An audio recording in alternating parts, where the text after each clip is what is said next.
అప్పుడు మళ్ళీ మనమే ఆందోళన ఎక్కుతామన్నది కూడా గుర్తుపెట్టుకొని అడుగులు వేస్తామా అన్నది మనలో ప్రతి ఒక్కరూ కూడా ఆలోచన చేసుకోవాలి.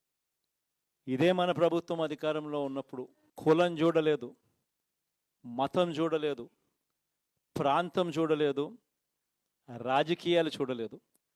చివరికి ఏ పార్టీకి ఎవరు ఓటు వేశారు అన్నది కూడా చూడకుండా ప్రతి పథకము కూడా డోర్ డెలివరీ చేయించాం మనం.